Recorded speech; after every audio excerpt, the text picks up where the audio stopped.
최순실이 예. 독일에서 한국으로 전화를 합니다. 예. 10월 25일 날. 예. 검찰에서 압수수색이 나올 것 같으니 예. 사무실 좀 치워라. 컴퓨터 파쇄해라. 그래서 예. 아는 직원들이 가지고 가서 컴퓨터 하드디스크 메모리칩 망치로 샅샅이 깨부십니다. 예. 이 정보는 최순실에게 누가 건네줬을까요? 전 알지 못합니다. 증인은 모르죠. 예. 민정수석 며칠까지 하셨죠, 증인? 10월 30날, 1월 날까지 한 것. 10월 30일 날. 예. 그때 당시에 증인이 민정수석이었던 것은 맞네요.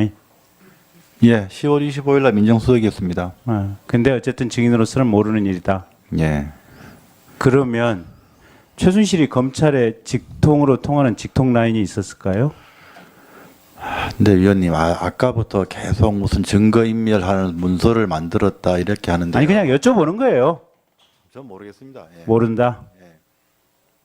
최순실은 상당히 능력자십니다. 전 최순실을 모릅니다.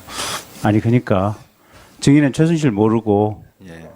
어쨌든 제가 이 기흥 시시 저희 방에서 직원들은 최순실 씨가 증인 장모 골프장에 열심히 다녔다고 얘기를 하고 있고 근데 최순실은 독일에 있으면서도 자신의 사무실에 압수수색을 검찰에서 내일 나올 것을 훤히 알고 한국에 전화해서 컴퓨터 부셔라, 하드디스크 망치로 부셔버려라, 그래야 복구가 불가능하다, 이런 지시를 원격으로 내리고 있고 근데 증인은 최순실도 모르고 그 검찰 정보는 어떻게 샜는지도 모르고.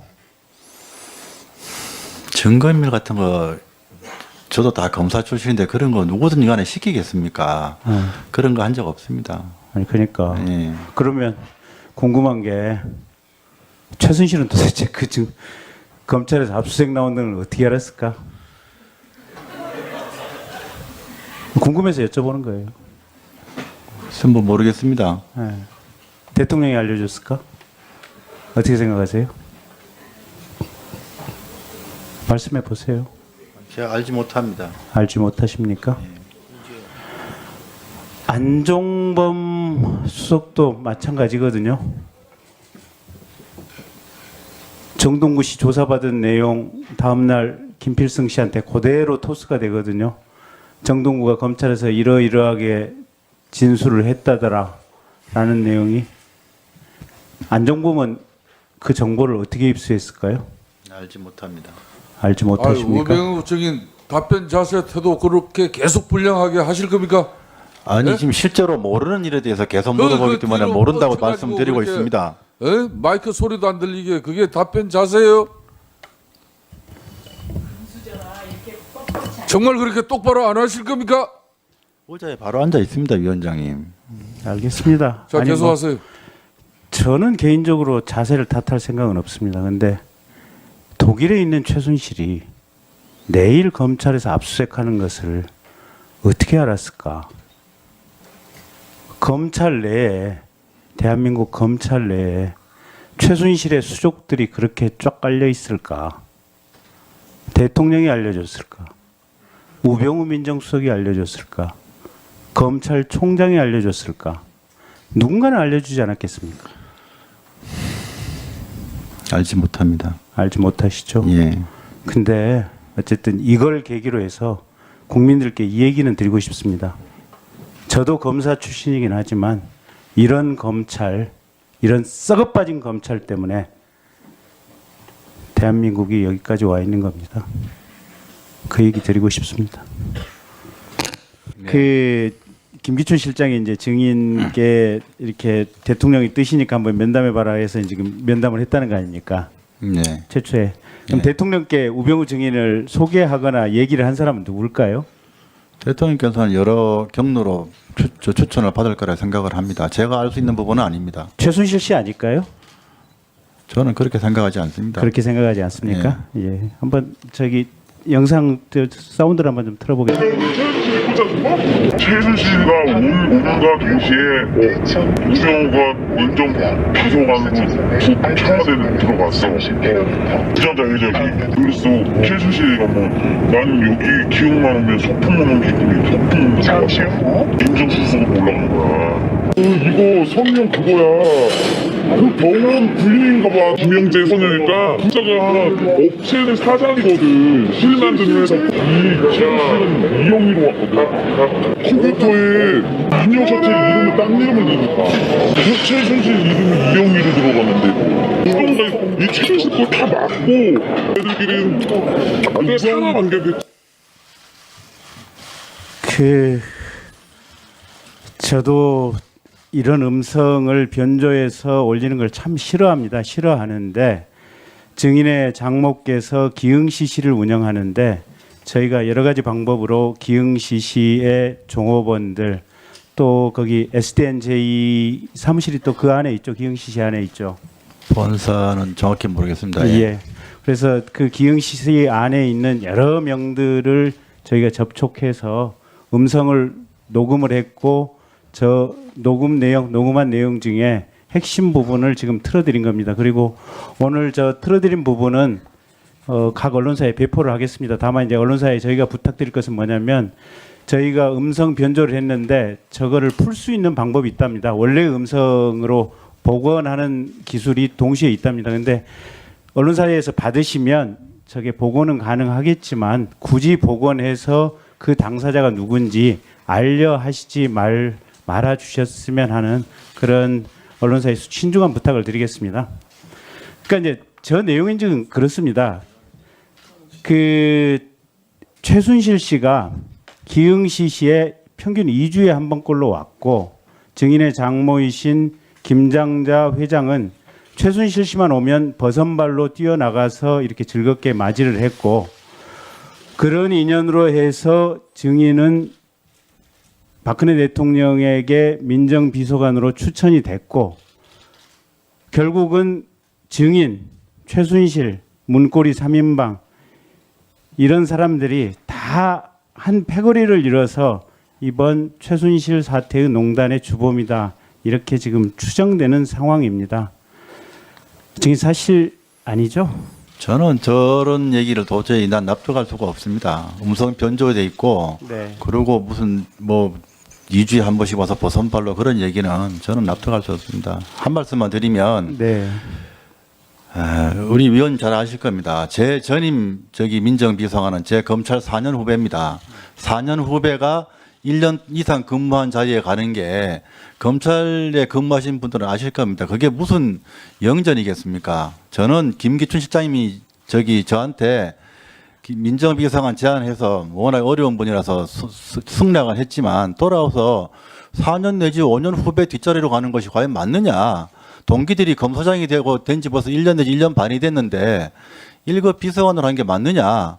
사실 나름대로 고민을 상당히 많이 했습니다. 대략 이제 증인 말씀의 취지는 알겠고요. 인사청탁이나 무슨 발탁이라고 보는 것 자체가 저는 그건 알겠습니다. 예. 네, 그만하시죠. 근데 이제 제가 굳이 얘기를 드리면 증인은 여러 가지 이유로 돈은 굉장히 많고 권력에 대한 욕구는 굉장히 강한 사람입니다. 그래서 증인이 검사장 입성에 실패를 하고 변호사 1년을 하면서 어떻게든지 권력의 핵심으로 복구할까 절치부심했을 것이고 그것 때문에 민정비서관 자리에 대해서도 아주 고맙게 들어가지 않았을까라는 것이 제 추정입니다. 뭐 증인 말씀하신 거 뭐 제 추정이 틀린 거겠죠. 굳이 답변 안 하셔도 됩니다.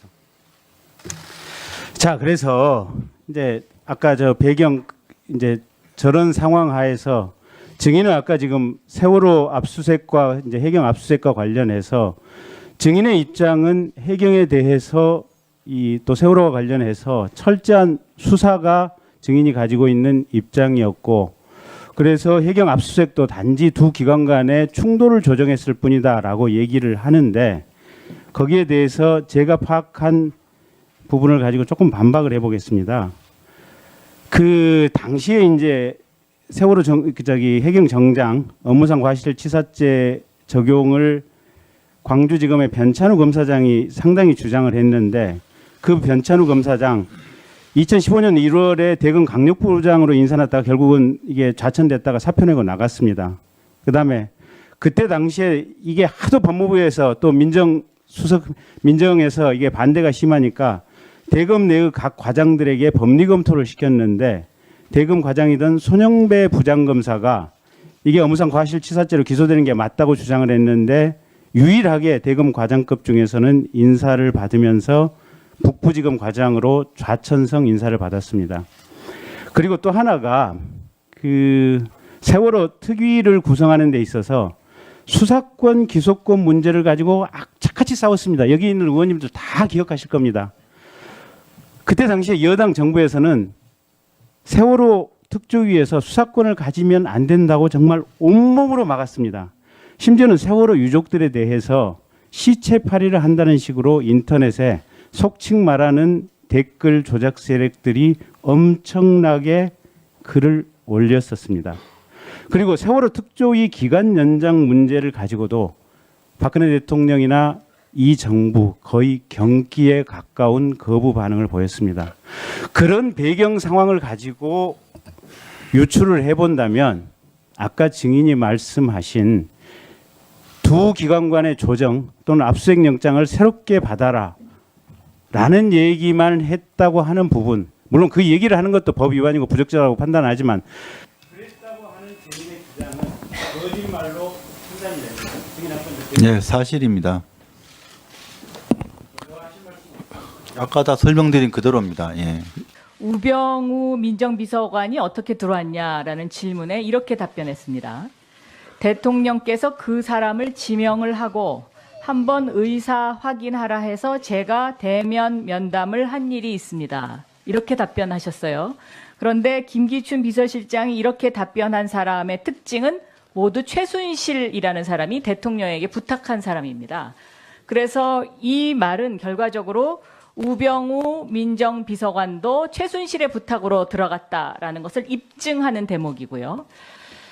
차은택 증인이 나와서 그 최순실 씨가 그 우병우 장모에게 차은택을 잘 부탁한다라는 그 말을 했는데 장모로부터 차은택 씨에 관한 얘기를 들으신 적 있습니까? 전혀 없습니다. 전혀 없겠다고 대답을 하시겠죠. 사실입니다. 네. 김기춘 그 법률 미꾸라지 대부 밑에서 배우신 대로 오늘 답변을 하시는 것 같아요. 자, 이거 문건 하나 보여드릴게요. 이 문건은 김필승 이사라는 사람이 검찰의 수사를 들어가기 전에 청와대에서 이 문건을 만들어서 건넨 문건입니다. 그렇죠? 보시면 익숙하죠? 필체랑 다 청와대 문건입니다. 이게. 잘 안 보입니다 지금. 그리고 잘 모르겠습니다 무슨 말씀하시는지. 이 문건의 내용은 안종범 수석 공소장에도 나옵니다. 안종범 수석 공소장에 안종범 수석을 증거인멸죄로, 증거인멸교사죄로 거기에 거론이 돼 있는데 바로 이 문건 때문에 그렇게 됐습니다. 근데 이 문건을 보면 맨 위에 어제 관계자 조사 상황 이래가지고요. 현재 상황 및 법적 검토. 그래서 어제 조사한 사람들에 대한 집중 질문 내용이 여기에 써 있습니다. 이 문건을 안종범 수석이 이렇게 만들 수 있을까요? 그거는 모르겠습니다만은 그 문건은 저는 모르는 문건입니다. 그런 거 작성한 적 없습니다. 민정수석실에서 만들었겠죠. 아닙니다. 검찰 수사 상황을 어떻게 이렇게 자세하게 알 수가 있습니까? 바로 어제 수사 상황을 이거 하나가 민정수석실에서 청와대 민정수석실에서 만들었다는 것이고요. 검찰 공소장에 보면 이 문건이 청와대 행정관이 가져왔다라는 것까지는 입증을 합니다. 그러니까 다시 말하면 안종범 수석에서 꼬리를 자르려는 거죠. 이 문건의 맨 마지막에 보면 롯데 75억 기부금은 어떻게 된 것인가에 대한 답변의 가이드라인이 있습니다. 여기 뭐라고 써 있냐면 당시 잘 기억은 나지 않는다. 당시 사업 목적에 맞지 않아서 되돌려 준 것으로 기억함. 이렇게 답변하라고 가이드라인까지 써 있거든요. 이거 민정수석실에서 만든 두 가지 증거라고 저는 생각합니다. 어떻게 생각하십니까? 전혀 아닙니다. 저희는 그런 자, 문건 롯데 만든 적이 75억 없습니다. 돌려준 거 압수수색 들어가기 전날 돌려줬는데 우병우 민정수석이 롯데에 알려줬다. 검찰도 이렇게 의심하고 있습니다. 여기에 대해서 답변해 보시죠. 저는 그 70억인지 뭐 75억인지를 받은지도 모릅니다. 그러니까 뭐 돌려주는 것도 더 물론이고요. 뭐 다 모른다고 대답을 하시겠죠. 아닙니다. 네. 지금 사실을 말씀드리고 있는 겁니다. 그래서 근데 사실을 말씀드리는데 롯데- 왜 오늘 나오셨습니까? 일찍 나오시지? 이런 거 연구하려고 그러신 거 아닌가요? 그렇지 않습니다. 그럼 뭐 때문에 안 나오셨어요? 그동안 민정수석이 국회 불출석 경 관행이었습니다. 그거는 관행이 아니라 아니 민정수석 관행이 그만두고도 생긴 관행이 적용됩니까? 그 네? 영원한 물론- 민정수석입니까? 재임 중에 일을 말하면 마찬가지 아니겠습니까? 무슨 재임 중에 일을 말합니까? 그만뒀다고 해서 그 그만뒀다고 해서 의무를 영원한 민정수석이세요? 그러면 앞으로 그만뒀다고 해서 계속 민정수석입니까? 대한민국 민정수석입니까? 제가 민정수석으로서 재임 중의 일은 말씀드리지 않는 게 맞다고 생각합니다. 그래서 2천만 원 현상금이 무서워서 그럼 오늘 나오셨습니까? 국회에서 오라고 두 번째 오라고 해서 그러면 그동안 못 나왔던 그 이유와 원인과 또 다시 또 국회에서 요구하는 거와 저희가 취할 수 있는 최선의 어떤 그 선택을 하고 최선의 답변을 하기 나왔습니다. 자, 2014년 12월에 대통령이 정문회 문건을 찌라시라고 이야기합니다. 이 찌라시라는 규정은 누가 만들었습니까? 무슨 말씀이신지. 대통령 말씀 표현을 말입니까? 찌라시라고 이야기하면서 가이드라인을 제시하죠. 수사 가이드라인. 저희가 한 건 아닙니다. 그럼 누가 했습니까? 대통령은 어떻게 찌라시인 줄 알았습니까? 이것을? 글쎄, 그 부분은 저희가 뭐 직접 찌라시란 표현이라든지 그 연설문이라든지 작성한 적이 없기 때문에 아니 대통령이 민정수석실에서 이 문건에 관해서 이게 찌라시입니다라고 이야기해주기 전에 어떻게 대통령이 이게 찌라시라는 걸 어떻게 합니까? 그렇지 않습니까? 그 당시에 검찰의 수사 결과 발표도 하고 검찰이 무슨 수사 결과를 발표했습니까? 찌라시라는 이야기를 하기 전에 한 그 시점은 검찰이 수사 시작하기 전입니다. 아, 죄송하지만. 정확히 저 순서라든지 일정은 잘 모르겠습니다. 예. 결과적으로 이 찌라시가 아닌 것으로 판명됐죠. 그러면 민정수석실에서 책임져야 되는 거 아닙니까? 그리고 그 말씀인지 당시에 모르겠습니다. 정윤회 문건 당시에 압수수색 들어가는 거 왜 막으셨죠?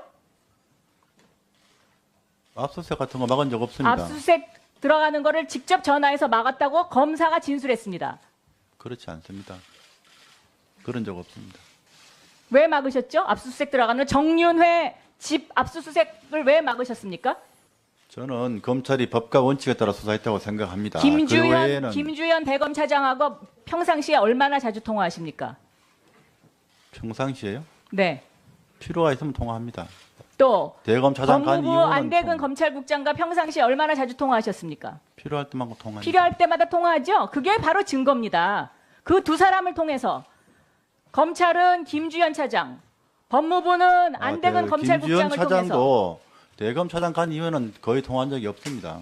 법무부이기 때문에 필요사항 통화했습니다. 업무상. 통화했죠. 법무부에 있는 네. 분들하고 통화합니다. 압수수색 들어가지 마라. 통화했고 그런 적 없습니다. 뭐 오늘 그렇다고 대답은 안 하시겠죠. 저도 그런 답변을 기대하지는 않았지만 적어도 대한민국의 민정수석을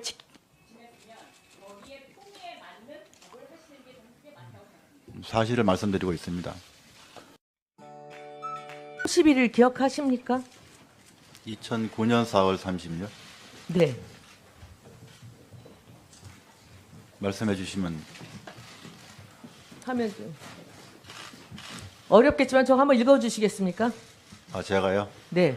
노무현 씨, 당신은 더 이상 대통령도 사법고시 선배도 아닌 그저 뇌물수수 혐의자로서 이 자리에 앉아 있는 것이요. 예. 정확하죠? 저는 저런 말 한 적 없습니다. 제가 지금 저런 말을 했다고 지금 의원께서 말씀하시는 것 같은데요. 저런 말 한 적 없습니다. 야, 기록에 나와 있는 것도 그렇게 말씀하시네요. 기록이 아니고 저거는 됐습니다. 조사하고 뒤에 입회한 변호인도 계시고요. 네. 그럼 네, 그런 말 제가 한 적 없습니다. 잘 읽으셨습니다. 제가 그대로 한번 다시 말씀드리고 제 질의를 시작하려고 합니다. 우병우 씨 당신은 더 이상 민정수석도 아니고 검사도 아니고 그저 최순실 국정농단의 조연으로 검찰농단의 역을 맡아 사욕을 채운 증인으로 이 자리에 앉아 있습니다. 국회에서 질의하겠습니다. 소환한 증인으로 이 자리에 있습니다. 네, 질의하겠습니다. 민정수석이 하는 일에 대해서 설명해 주시기 바랍니다. 민심 동향 파악, 사전 기강안 조율, 공직 기강, 인사 검증, 뭐 대통령에 대한 법률 보좌, 그다음에 민원 업무 뭐 이런 걸 하고 있습니다. 그 모든 일을 충실하게 수행했다고 생각하십니까? 최선을 다했다고 생각합니다. 중심에는 누가 있었습니까? 대통령이 있었습니까? 국민이 있었습니까? 제 직분에 맞게 최선을 다했다고 생각합니다. 누구의 직분은 누구를 향한 것이었습니까? 1차적으로는 저희는 대통령님에 대한 비서입니다. 민정의 민은 무슨 어떤 민입니까? 국민이라고 생각합니다. 국민과 대통령의 중간에서 어떤 역할을 하셨습니까? 민정이란 이름을 달고 저에게 주어진 직분을 했습니다. 그 주어진 직분이 대통령을 보필하는 것이었던 것 같습니다. 대통령님은 범위는 어디입니까? 민정수석이 하는 일의 범위 대상은 누구입니까? 아까 말씀드린 그런 정도입니다. 다시 한번 얘기해 주십시오. 그게 누구를 어떤 사람들을 상대로 하는 것입니까? 지금 정확한 청와대 질문을 안에 주시기를. 있는 예. 대통령을 비롯한 그 대통령의 가족과 그리고 공직 기강에 대한 감시 아니었습니까?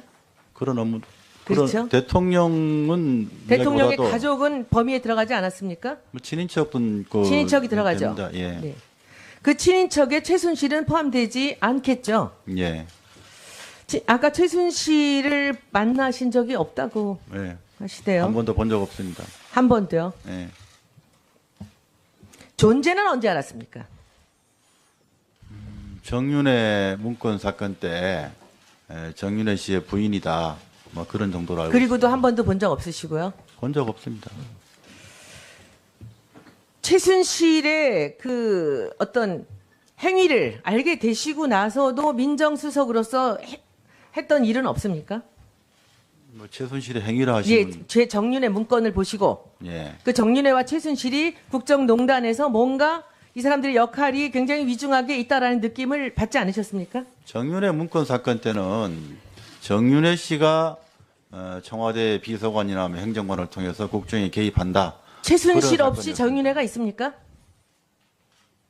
두 분이 뭐 부부 사이라는 얘기는 들었습니다. 그때 듣고 내용은 알았습니까? 정윤회가 최순실 부인이라는 건 알고 계셨죠? 예. 최순실의 아버지가 최태민이라는 사실도 알고 계셨고요.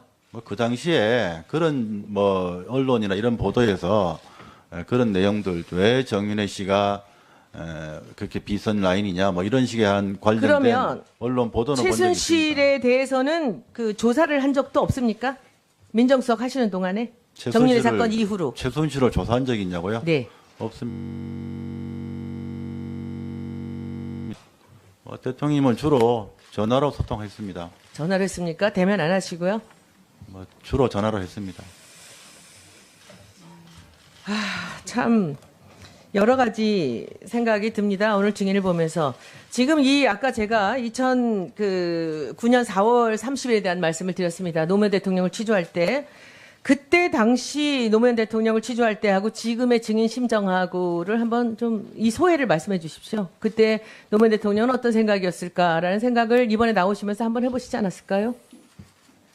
뭐 정확히 무슨 말씀인지 취지를 잘 모르겠습니다. 이 자리에 나오신 소회가 어떻습니까? 저는 증인으로서 나왔습니다.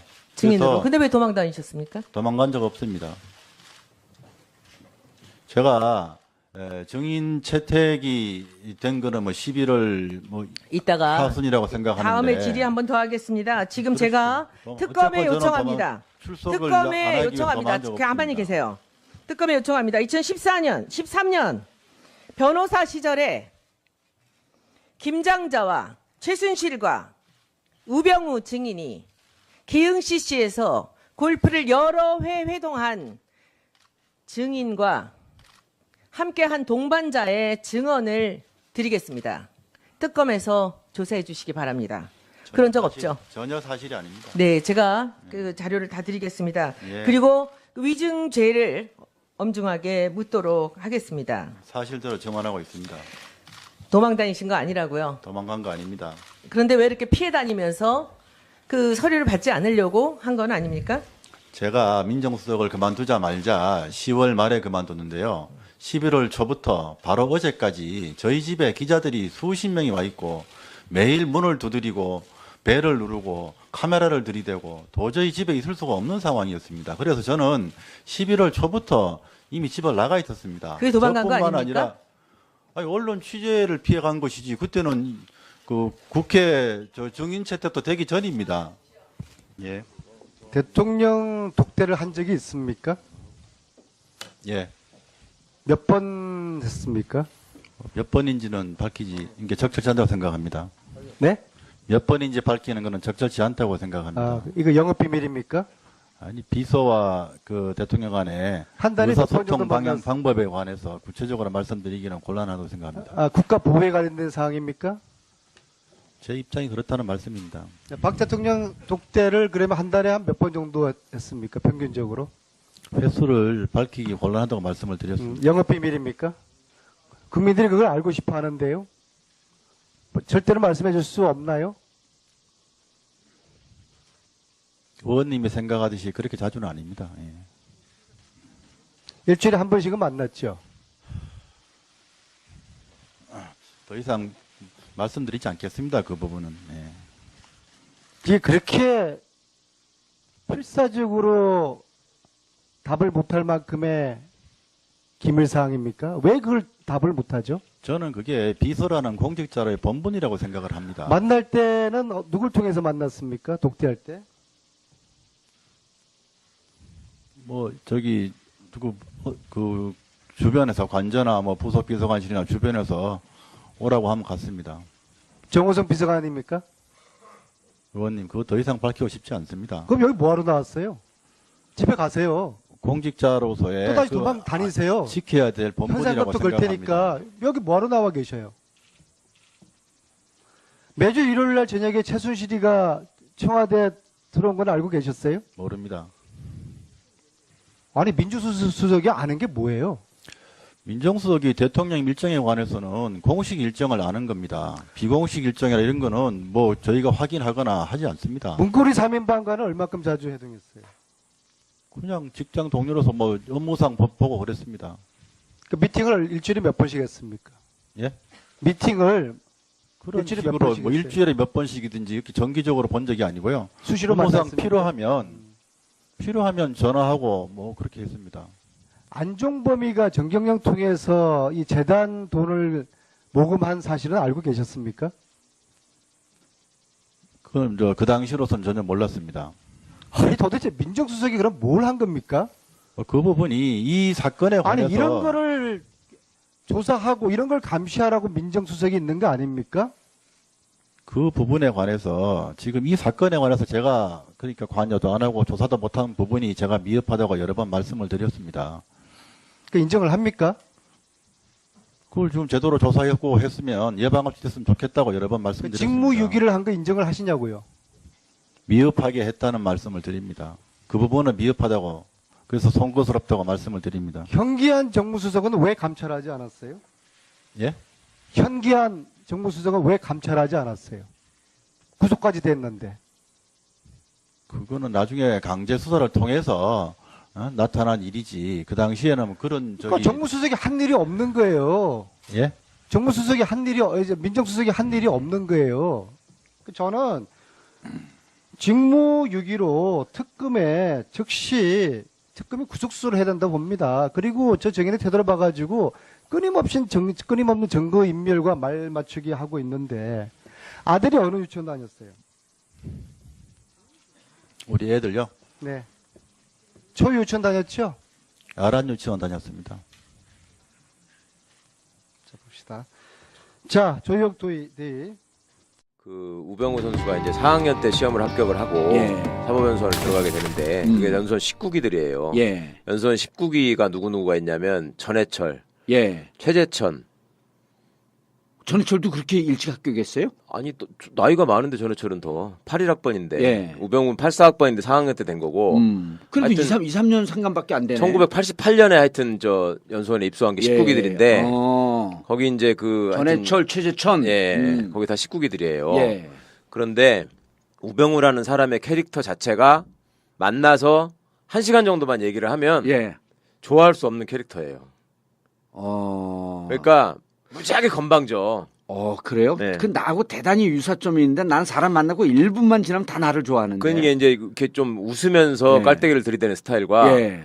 딱 그 모가지에다 기부스 깔때기를 들이대요 계속? 깔때기를 들이대는데 예. 모가지에 딱 기부스를 하고 완전히 그 비아그라 한 5개를 잘못 먹어가지고 목이 거의 콘크리트가 돼 있는 그런 상태에서 사람을 이렇게 눈빛 자체가 건방지기 때문에 얘기를 해보면 좀 비위가 상해요. 그러니까 그 사람을 접한 사람들은 좋아할 수가 없어. 그러니까 완전히 그 밑으로 들어가서 그냥 저 이렇게 우산 속에서 내가 잘 먹고 잘 예, 살는지 그렇게 생각하지 않는 한 좋아하기 힘든 캐릭터인 건 맞아요. 예. 그리고 본인도 또 그걸 부정하지 않아. 그리고 지 스스로는 오히려 그게 자기의 장점이라고 생각해. 왜? 나는 누구 얘기한테 누가 이렇게 친소 관계로 나는 이렇게 굽히거나 이러지 않고 내 나름의 길을 간다라는 생각이 있어요. 그게 이제 우병우의 이쪽에 보면 한계지. 그렇지 않아요? 취재해 보면은 정 기자도 우병우 수석을 만난 적이 있어요? 저는 뭐 감히 만난 적은 없고요. 예. 근데 뭐 여기저기서 얘기를 많이 들려오는 얘기들이 있는데 뭐 말씀하실 거랑 비슷한데 또 역으로 자기도 사람을 가려요. 사람을 가려서 자기가 챙겨야 될 사람은 정말 엄청나게 그렇지. 챙기고 자기가 버릴 사람은 정말 사람 취급을 취급도 안 안 하고. 하는. 그래서 이 후배만 그런 게 아니라 선배한테도 그러는 거예요. 그러니까 사실 정말 이 사람은 내가 뭐 따를만 하다라는 사람한테는 엄청나게 충성을 하고 그게 아니라 이제 좀 외곽으로 빠져 있거나 이러면은 그게도 거의 본 척도 안 하는 선배 취급도 안 하고. 그런 근데 왜 스타일이라고 그럴까를 하더라고요. 한번 생각해 보세요. 왜 그러냐고. 왜 그러냐면 이 사람이 아까 말씀처럼 봉화 출신이잖아요. 예. 봉화가 경상북도에서도 산골이잖아. 산골 중에 산골이죠. 네. 6.25 때 인민군이 들어오지 못한 데라는 데 아니야 거기가. 강원도를 능가하는 산골인데 봉화 출신으로 거기서 영주고등학교를 다닐 때 예. 내리 1등을 했을 거 아니에요. 그렇죠. 그럼 봉화 애가 영주를 가는 것도 사실은 거기서는 대처로 나가는 거야. 출세하는 거지. 그렇죠? 봉화에서도. 예, 예. 그런데 거기서 이제 영주에서 또 서울대 법대를 갔단 말이에요. 전무후무하다면서요. 그렇죠, 예. 그 전에도 없었고 그 이후에도 예, 없었던 그러니까 거야. 영주 출신이 대구나 뭐 서울로 와가지고 서울법대를 가고 검사가 된 사람들은 좀 있어요. 옛날 장윤석이도 있고 예. 지금 하는 뭐 그 최교일도 있고 있는데 아. 아예 영주 고등학교를 나와서 특히 또 80년대 중반 학번인데 84학번이 예. 근데 그때 거기서 영주 고등학교를 나와서 서울법대를 갔다는 거는 정말 그 동네가 떠들썩할 일이지. 평준화가 돼서 이제 자리가 잡혀가던 시기에 예. 되게 그때는 이제 소위 군 단위에서 공부 좀 한다는 애들은 대도시로 나가잖아요. 예. 그러니까 전라북도 같으면 전주로 모이고 경상북도 같으면 대구로 대구로 가거나 모이고. 이렇게 하는 예. 건데 그 그냥 시골 고등학교를 나와서 그러는 경우가 잘 없는데 거기서 서울법대를 들어갔을 뿐만 아니라 4학년 때 합격을 했단 말이에요. 빨리 합격한 네, 거죠. 빨리 합격했고 성적도 좋았어요. 그러니까 이 사람의 라이프 스토리에서 생각을 해보면 산골의 시골 소년이 뭔가 대처로 나가서 출세해야 되겠다는 어떤 욕망이 있었고 예. 그것들이 또 어떤 재주를 바탕으로 해서 실현이 되고 있었단 말이야. 실현이 되고 있었고 그 실현이 되는 과정이 예. 그때 당시에 정서나 이런 거를 비춰보면요. 소위 그 개천에서 용난서 이제 용이 승천하는 그런 기분을 느낄 수밖에 없는 상황이었어요. 아, 살아온 과정이. 예. 그러니까 아니 지금만 해도 이제 누가 뭐 변호사 됐다, 뭐 로스쿨 갔다, 뭐 사법시험 합격했다 그러면은 요새는 무슨 그렇게 막 플랜카드 걸리고 이런 거 없잖아. 예. 예? 근데 그때만 해도 몇 명 안 뽑을 때고 사법시험 합격이라는 것 자체가 신분이 완전히 바뀌는 이런 완전한 전환점이에요. 예. 그때만 해도 아니 저도 그 한참 뒤에 사법연수원을 다녔지만 이 속도 위반 같은 거 해서 저 걸려도 예. 신분증 보여주면 막 경찰이 얼마나 미안하다고 그러고 빨리 가시라고 아, 그러는데. 사법연수원 다닐 때만 해도. 그럼 예. 오. 그런데 그게 호적도도 늦게 돼가지고 우리 나이로 치면은 21살 때 시험을 합격한 거예요. 호적으로 따지면. 호적 나이가 네. 아 호적도 시골에서 늦게 그렇죠. 신고를 해갖고 예. 뭐 한 2, 3년 늦게 된다고. 뭐 84학번들이 보통 65년생인데 예. 6, 7년생으로 돼 있단 말이에요. 호적이. 어. 그럼 87년도에 합격을 이런 얘기 했으니까 알아요? 기자가? 학교도 일찍 들어가 초등학교 6살에 들어간 걸로 되어 있고. 아니 그러니까 이제 그건 나이가 늦게 된 거지. 일찍 들어간 게 아니고 호적 나이가 늦게 된 거지. 그 얘기는 유명한 얘기예요. 예. 21살에 합격을 했어요. 예. 군대도 면제야. 눈 나쁘다고 면제였어 군대도. 면제되고 그러니까 21살에 사법시험 합격을 하고 22살에 사법연수원에 들어가서 예. 24살에 검사가 됩니다. 호적 나이로. 요새 동네에 24살짜리들 보세요. 그게 사람인가. 요새 동네 24살짜리들이 사실은 그때 이제 막 저 대학교 들어가가지고 얼마 안 돼서 예. 군대 막 갔다 와가지고 이제 취업 걱정 매진하는 뭐 그런 2학년으로 나이잖아요. 복학할 그 나이지. 네. 군대 갔다 와. 그렇죠. 얘는 24살에 검사였다니까. 그 서울지검 검사였어요. 옛날에 중앙지검이 없었으니까. 예. 그러면 그때 세상이 어떻게 보였다는 걸 한번 생각해 보시라고요. 촌에서 정말 너 고등학교 어디 나왔냐? 그러면 영주고등학교라 그러면 그게 어디요? 이러는 데 아니야. 근데 거기서 24살짜리 검사가 됐는데 예. 그것도 또 사람들이 다 쳐주는 성적 좋은 잘 나가는 위치에 있는 검사가 됐단 말이에요. 그러니까 세상이 돈짝만한 게 보이는 거야 정말. 그러면서 그 원래 캐릭터가 그러진 않았는데 그런 성장 과정 속에서 캐릭터가 형성됐을 것이다. 그랬을 수도 있고 원래 네. 캐릭터도 그렇게 겸손한 사람은 아닌 것 같아요. 자기 능력에 대한 과신이 있는 사람이지.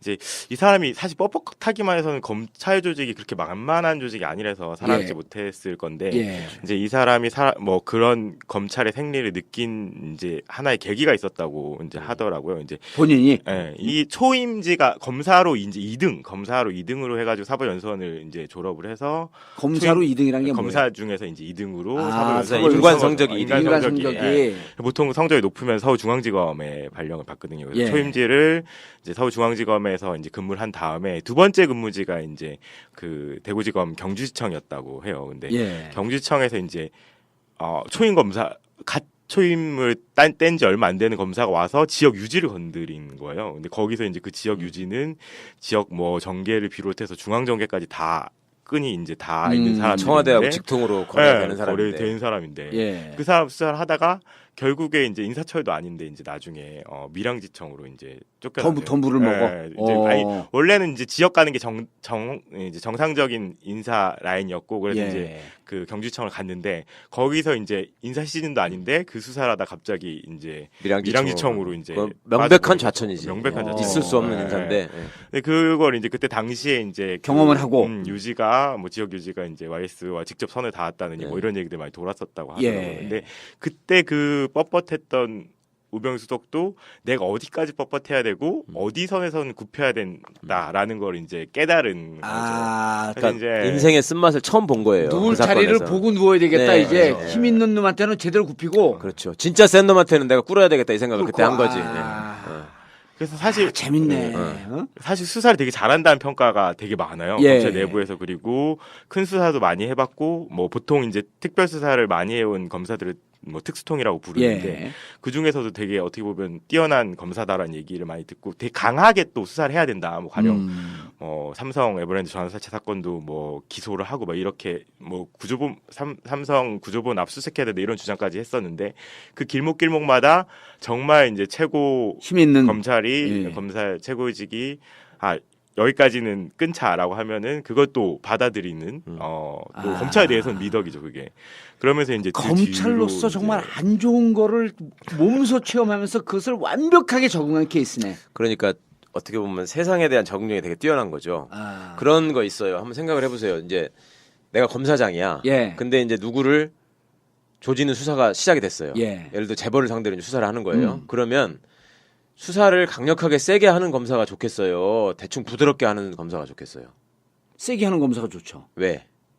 그래야지 레버리지가 하나 딱 생기니까. 그렇죠. 예. 이 세게 조져야지 검사장 입장에서는 네. 저 우리 평검사인데 내 말을 잘 안 들어. 그렇죠. 그러면서 그 재벌이나 이쪽 가고 당신들이 좀 잘해야 될 거 아니야. 그래야지 이것저것 부정한 떡고물들이 쫙쫙쫙쫙 보일 거 아니야. 맞아. 역시 이 네? 전략과 권력의 생리를 아시는 분이라서. 나 검사하고 싶다. 그냥 생각할 때 검사장이 지가 재벌을 봐주고 싶을 때 부드러운 검사가 있는 게 좋을 거라고 생각하기 쉬운데 그렇지가 않다고요. 그렇지 않죠. 세게 조져야지. 세게 독한 놈이 하나 있으면 예. 말씀처럼 그 핑계대가 되게 좋거든요. 그러면 우병우가 그걸 아주 잘하는 거예요. 검사장이 어떠한 채취로 그렇죠. 어떠한 향수로 네. 어떠한 냄새로 저 사람을 요리해 주기를 금방 파악하는 그렇죠. 거지. 그러니까 이 사람이 특징이 뭐냐면 수사를 잘한다고 평가받았던 이유가 수사를 하기 전에 예. 수사를 예를 들어서 처음 딱 사건을 맡게 되면 이 사건을 어디를 치고 나가서 어떤 줄기를 잡아가지고 어디까지 가야 되겠다는 걸 되게 검사가 그리고 시작을 해야 되는데 전적을 딱 뽑지 먼저. 네, 뽑아야 되는데 그게 사실은 경력이 많지 않으면 그 그림이 잘 안 그려지거든요. 예. 그러니까 나는 그냥 열심히 일을 하고 부장이 끌고 가겠지 이렇게 생각하는 애들이 많아요. 그런 경우가. 예. 그리고 내가 뭐 이걸 끌어봤자 되겠나 이런 생각을 할 텐데 우병우는 그런 수준은 아니야. 자기가 쫙 쫙 주변을 조사를 해요. 진짜 밤새워 가면서 독하게 해. 지가 쫙 해보고 그런 것들을 통해서 지 머릿속에 먼저 한번 정리를 하는 거야. 이게 어디까지 갈 것 같고. 요쯤 가면 검사장이 그렇죠. 그만 가라고 누를 것 네, 같고. 파장이 어디까지 될 것이고 할 수 있는 거는 어디까지일 것이고 이거를 먼저 쫙 한번 생각을 하는 거예요. 예. 그래가지고 이제 막상 수사가 시작이 되면 그 피의자를 예. 수사하는 입장에서는 기선을 제압하는 게 되게 중요하거든. 그렇죠. 그렇죠? 이게 이제 예.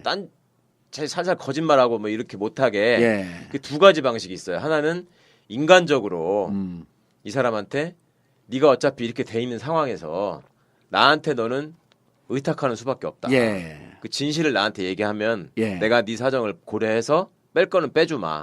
이렇게 하는 기법이 하나가 있고 난 거기에 너무 잘 넘어가. 하나는 아예 그냥 짓밟아 버리는 거야. 밟는 처음부터. 거지. 한모 검사가 그랬었잖아. 그렇죠. 저하고 그 싸웠던 유명한 한모 검사. 한모, 홍모 뭐 그런 걸로 유명해졌는데 예를 들면 그런 사람들이 쓰는 게 예전에 되게 그런 거죠. 이제 좀 높은 사람이 소환돼서 오면은 들어오자마자 두들겨 패는 거지. 아니 문 앞에서 그것도 지가 하는 것도 아니고 개장시켜 가지고 예. 딱 오면은 누구야? 그러면 예 저 홍길동입니다. 그러면 홍길동이 누구야 임마? 무릎 꿇고 손 들고 있어. 이러는 거야. 들어오자마자 재벌 네. 총수가 들어왔는데. 예를 들어서 뭐 내가 재무부의 저 세제실장이나 예. 뭐 이렇게 나름 굉장히 잘 나가는 1급 놈이야. 2급 공무원들. 예. 딱 왔어. 근데 뭐 이제 오늘 때도 사실은 마음 불편하게 왔을 거 아니에요. 예. 왔는데 문 열고 들어가지고 저 뭐 왔는데 그러는데 검사는 쳐다보지도 않고 그 앞에 새파란 계장이 너 누구야? 그러면 홍길동이라고 그랬는데 그렇게 한단 말이에요.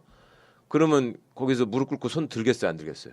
무릎 꿇고 손 들지. 자기는 처음 오는 데고 낯선 데니까. 그러면 뒤에 철문 그 각 층마다 검찰청 철문이 있잖아요. 철문이 뒤에서 덜컹 다치는 그 소리가 그렇죠. 나는 순간에 네. 심장이 뚝 떨어진다는 거 아니야. 제 아무리 잘 나가는 놈도 예. 무릎 꿇고 손들게 돼 있습니다 거기서. 그러니까 변호인의 조력을 받을 권리가 중요한 거예요. 근데 그 시절만 해도 그럴 때가 아니기 때문에 검사들이 뭐 지가 누구 때려가지고 자백받았다 이런 거를 무용담처럼 할 때가 7, 80년대에 있었단 예. 말이에요. 그러니까 그런 사람들 오면은 그렇게 해놓고 무릎 꿇고 손 들고 난다긴다 하던 공무원이 이러고 한 10분만 있으면 무슨 생각이 들겠어요.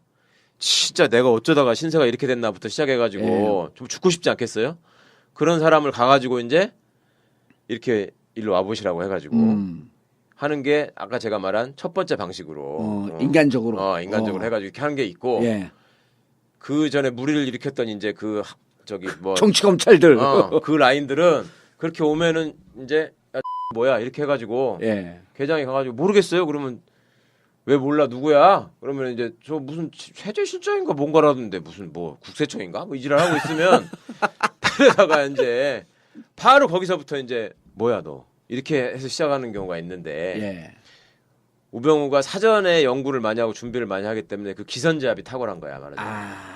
바로 꼬랑지 내리고 오줌 싸게 만드는구나. 네, 그냥. 완전히 지려버리게 만드는 거예요. 네. 그리고 조사를 받은 사람으로 하여금 정말 모멸감을 넘어서서 그냥 나 얘하고는 이제 뭐가 안 되겠다 이렇게 만들어 버려요. 그러면 위에 사람들이 보기에는 너무 좋지. 검사가 그렇게 완전 조져놔. 그러면 부장이나 누가 가가지고 다 달래지. 왜 그러셨냐고. 그냥 가가지고 이렇게만 해도 그냥 눈물 날 정도로 고마운 거지. 예. 그렇게 만들어 놓고 나중에 이제 이거를 딱 와서 보고를 한단 말이에요. 이거는 여기까지 나왔고, 이것까지 할 수 있는데 메뉴를 딱 정해주는 거지. 알아서 드십시오. 이렇게 딱 하면 부장이나 검사장한테 알아서 드십시오. 이렇게 하면은 걔네들 입장에서 볼 때는 이렇게 유능하고 훌륭한 애가 없는 거죠. 수사를 잘한다라고 하는 것은 그냥 표면적인 거고 사실은 검사로서 가지 말아야 될 행태를 다 보인 거네. 그러니까 검찰 내부에서 수사를 잘한다는 평가를 하는 경우와 일반인들이 느끼기에 기자들이나 또 일반인의 시각으로 보고 수사를 잘한다는 건 다를 수 있어요. 그러니까 우리가 할 때 수사를 잘한다고 하면 일반적으로 영화나 추리소설에서 보는 것처럼 정의의 사도로 이렇게 밝혀내고 그렇죠. 이런 게 아니네. 외압에도 굴하지 않고 예. 머리를 써가지고 쫙 추리를 해서 막 범인을 잡아내고 이런 걸 잘한다고 생각하는 그거 아니야. 정의를 구현하는 거지 그거 자체가. 예. 근데 아니네. 취소해 얼른 수사 거기는 잘한다는 거. 아니 이제 그 검찰의 검찰 평가를 내에서는 얘기하는 검찰 거예요. 내에서 검찰 내에서는 이거 돌파라고 하는데 예. 이게 고비고비마다 안 풀리는 이제 그렇죠. 고리들이 있어요. 예. 이거 뭐 저기 목적지가 저기 뭐 회장이 됐던 국회의원이 됐던 딱 있는데 거기까지 가려면 되게 많은 단계를 밟아가야 그렇죠. 되는데 이제 그걸 잘 푸는 거죠. 잘 풀고 고비고비마다. 고비고비마다 아. 뭐 이제 아까 변호사님이 말씀하셨던 방식이 됐던 여러 가지 방식을 사용해서 잘 풀고 원하는 결론을 딱 갖다 내고 아. 또는 자기가 이제 얘기를 하는 거죠. 뭐 A라는 방향이 있고 B라는 방향이 있으면 어. 뭐 우선 그렇다고 하더라고. 이거를 A도 있고 B도 있습니다라고 보고하는 게 아니라 A도 있고 B도 있는데 B로 가야 됩니다. 이렇게 얘기를 보고 아, 하는 그 거예요. 가장 네. 훌륭한 PT 하는 그러니까 사람의 그렇죠. 특징이에요. 엄청나 이제 그런 거에서 엄청 좋아하는 거죠. 윗사람들은. 그러니까 음. 우병우가 모셨던 상관들은 다 우병우 수석을 다 좋아하는 게 만들고 그렇게 힘이 모이니까 또 이제 돌파력도 생기고 이제 어쨌든 많은 이제 지지자들도 극소수지만 소수지만 되게 좋아하는 후배들도 많아요. 그래서 그래요? 네, 되게 좋아하는 후배들도 많고 그들이 또 다 검찰에 대해서 지금 아니, 엘리트고 그러니까 네, 같이 그런 일을 할 것도 때 있는 여기가 예를 들어서 한 고참 검사로 일을 하고 수사팀이 만들어졌는데 예. 후배들이 있다고 해보세요. 예. 그럼 후배들이 예를 들어서 그 아주 결정적인 그 집사 같은 사람들 있잖아. 돈 예. 관리하고 뭐 그런 사람들이 또 예를 들면 김백준이 같은 사람들 예. 그런 사람들이 온갖 경험을 쌓아서 그것도 노예질 때 노예졌기 때문에 예. 그거를 이렇게 치고 가서 김백준을 통해서 이명박을 잡으려면 예. 쉽지 않단 말이에요. 그게. 그렇죠. 그럴 때 우병우가 딱 나타나서 내가 김백준을 주는 잡아. 얘기는 김백준이 같은 경우에는 예를 들어 김백준 정도의 레벨에 있는 사람은 조사를 받으러 가도 검사한테 쫄지 않아요. 응? 딱 하면서 검사가 기싸움을 한단 말이야. 그렇죠. 그리고 앉아가지고 딱 턱도 괴고 있고 예. 뭐 이렇게 팔짱 끼면서 끼고서 이렇게 얘기하고 예. 이렇게 하는 경우가 있단 말이에요. 그러면 대개 검사들이 그런 걸 지적했다가 나중에 이놈이 언론에 알리거나 해가지고 내가 구설에 오르는 경우 예를 들면 나한테 저놈이 인권을 침해했다 뭐 이런 식으로 해서 기시다는 게 두려워서라도 그 심하게 못해요. 예. 일반적으로 사람이. 근데 우병우는 딱 들어서자마자 뭐야 안 풀어? 딱 이렇게 하는 거야. 그러면 이 사람 입장에서 아무 검사도 여태까지 그런 적이 없는데 못 보던 검사가 하나 와가지고 그렇게 얘기를 한단 말이지. 예. 아, 검사님 무슨 말씀을 그렇게 하십니까? 이렇게 이제 얘기를 한단 말이죠. 예. 그러면 이제 정봉주가 조선일보 기자 잡듯이 이 어디서 모가지에 기름기가 껴가지고 이렇게 되는 거예요. 그러면 얘는 자기도 모르게 이렇게 풀고 이렇게 되는 거야. 예. 그리고 웬만한 사람은 이렇게 하다가 이제 또 엉기고 뭐, 왜 내가 이거 왜 이거 뭐 풀면 안 된다고 어디 법에 나와 막 이렇게 덤빌 거 아니에요. 예.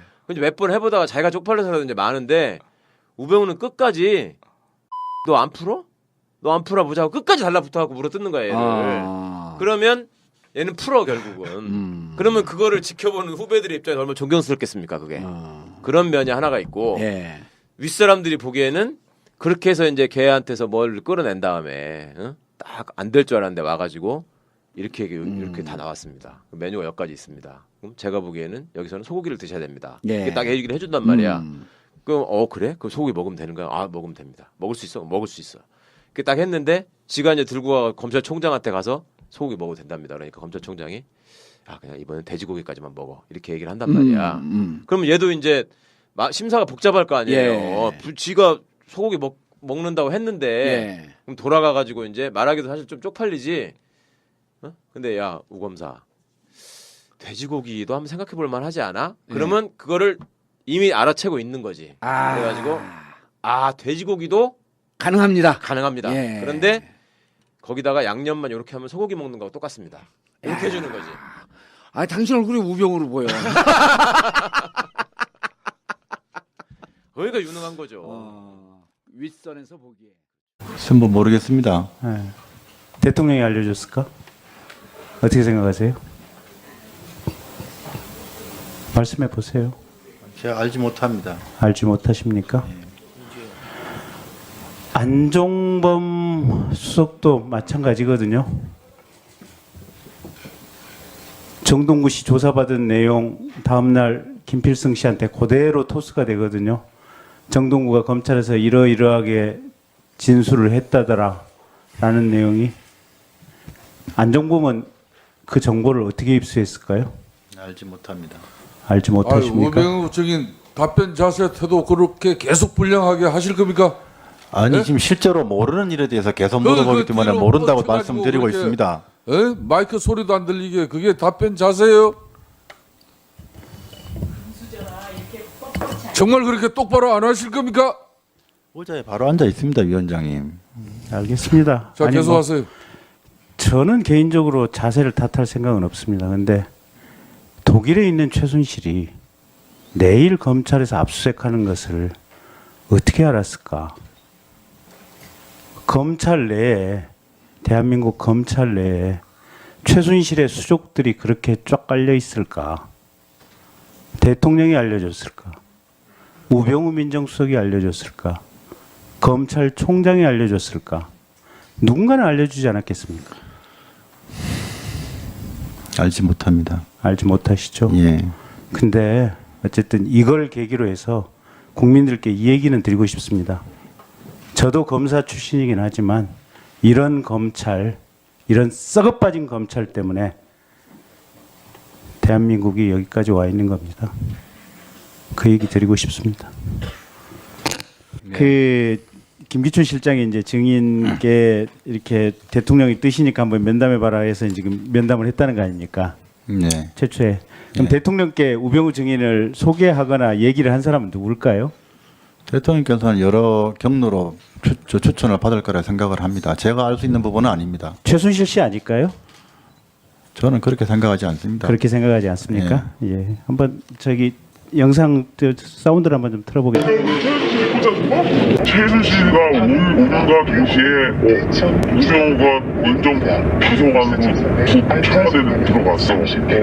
기자회견이. 그래서 최순실이가 나는 여기 기억나면 소풍 오는 기분이 소풍 나왔어. 민정수석으로 올라간 거야. 이거 성명 그거야. 그 병원 불륜인가 봐. 김영재 소녀니까 부자가 업체는 사장이거든. 실 만드는 회사. 최순실은 이영희로 왔거든. 컴퓨터에 인형사태 이름을 딴 이름을 넣으니까 그 최순실 이름이 이영희로 들어가는데 그런가 이 최순실 거 다 맞고 애들끼리는 이상한 관계가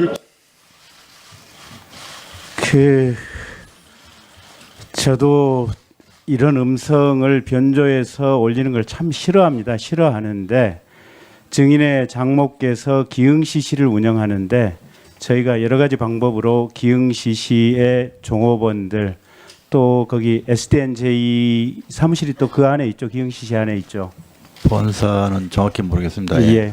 그래서 그 기흥CC 안에 있는 여러 명들을 저희가 접촉해서 음성을 녹음을 했고 저 녹음한 내용 중에 핵심 부분을 지금 틀어드린 겁니다. 그리고 오늘 저 틀어드린 부분은 각 언론사에 배포를 하겠습니다. 다만 이제 언론사에 저희가 부탁드릴 것은 뭐냐면 저희가 음성 변조를 했는데 저거를 풀 수 있는 방법이 있답니다. 원래 음성으로 복원하는 기술이 동시에 있답니다. 근데 언론사에서 받으시면 저게 복원은 가능하겠지만 굳이 복원해서 그 당사자가 누군지 알려 하시지 말아 주셨으면 하는 그런 언론사의 신중한 부탁을 드리겠습니다. 그러니까 이제 저 내용인 지금 그렇습니다.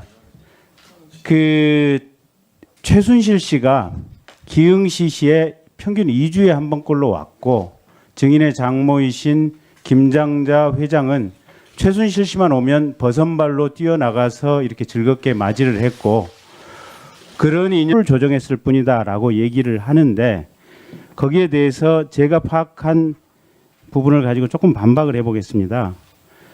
그 당시에 이제 세월호 해경 정장 업무상 과실치사죄 적용을 광주지검의 변찬우 검사장이 상당히 주장을 했는데 그 변찬우 검사장 2015년 1월에 대검 강력부장으로 인사났다가 결국은 이게 좌천됐다가 사표 내고 나갔습니다.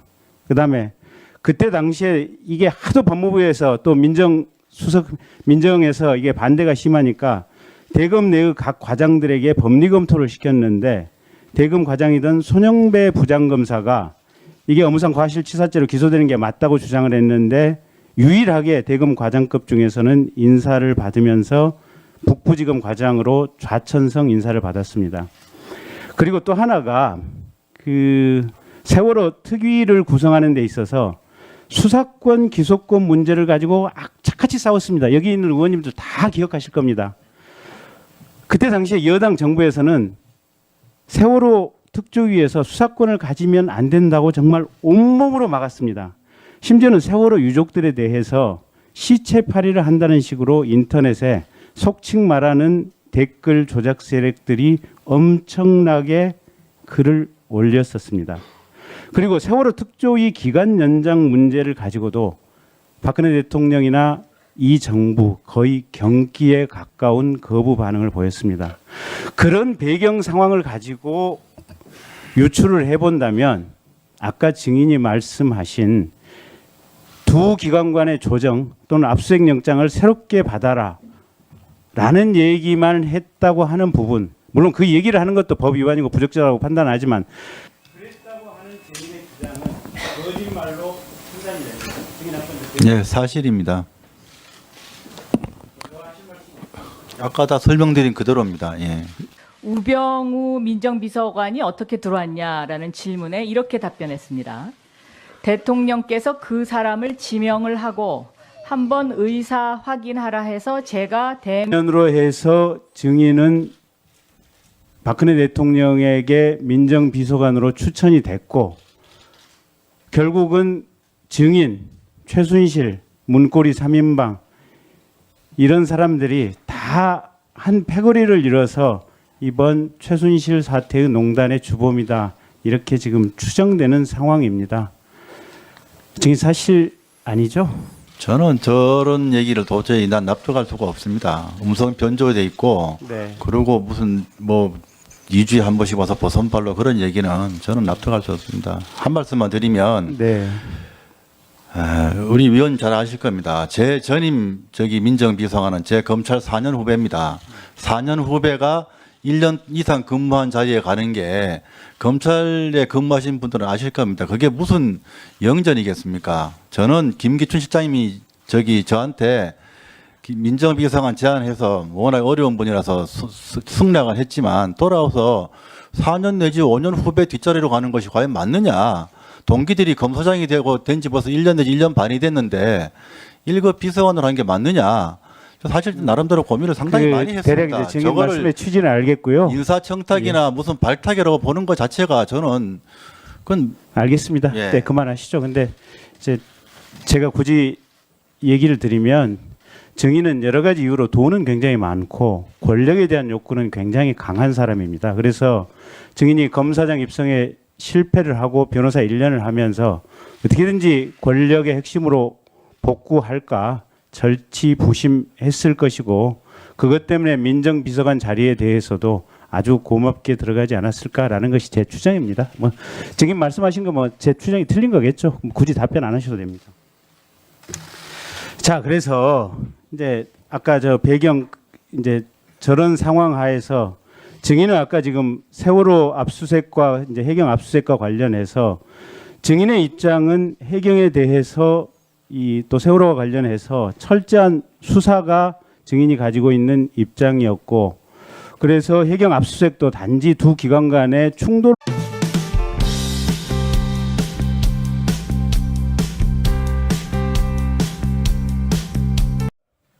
최순실이 예. 독일에서 한국으로 전화를 합니다.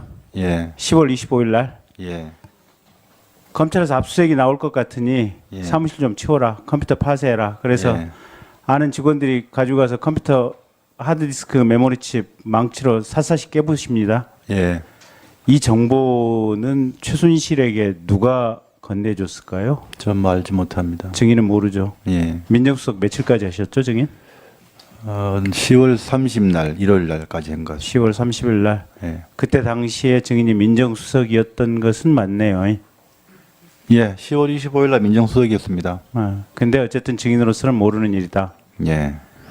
그러면 최순실이 검찰에 직통으로 통하는 직통 라인이 있었을까요? 근데 위원님, 아까부터 계속 무슨 증거인멸하는 문서를 만들었다 이렇게 하는데. 아니 그냥 여쭤보는 거예요. 전 모르겠습니다. 예. 모른다. 예. 최순실은 상당히 능력자십니다. 전 최순실을 모릅니다. 아니 그러니까 증인은 최순실 모르고 예. 어쨌든 제가 이 기흥 시시 저희 방에서 직원들은 최순실 씨가 증인 장모 골프장에 열심히 다녔다고 얘기를 하고 있고 근데 최순실은 독일에 있으면서도